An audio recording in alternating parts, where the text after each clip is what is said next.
भगवान विष्णु ने लक्ष्मी से कहा कि हे लक्ष्मी, एक नगर में महामूर्ख धन का लोभी एक शूद्र रहता था।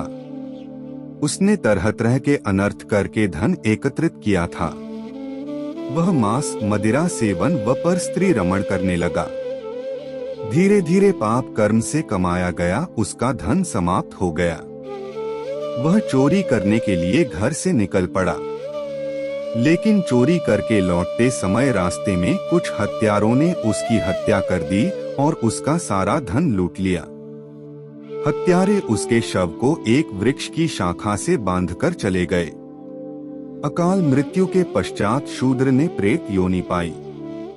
वह एक वट वृक्ष में रहता था और अपनी इस प्रेत योनि से काफी दुखी था।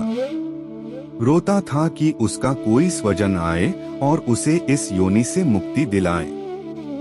जब उसका पुत्र बड़ा हुआ तो उसने अपनी माँ से पूछा कि पिताजी क्या व्यापार करते थे और उनका देहांत कैसे हुआ। माँ ने दुखी मन से सब कुछ बता दिया और कहा कि वह उसके पिता की गति नहीं करा सकी।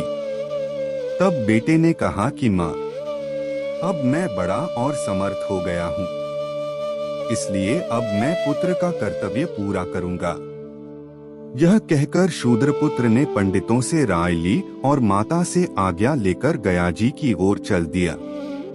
काफी दूर चलने के पश्चात वह थक गया और एक छायादार वृक्ष के नीचे विश्राम के लिए रुका।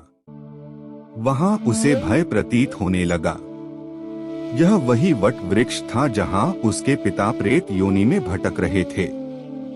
भयभीत होने पर शूद्र पुत्र ने गुरु मंत्र पढ़ा और अपने नियमानुसार गीता के 3 अध्याय का पाठ किया, जिसे प्रेत योनि में भटकते हुए उसके पिता ने भी सुना।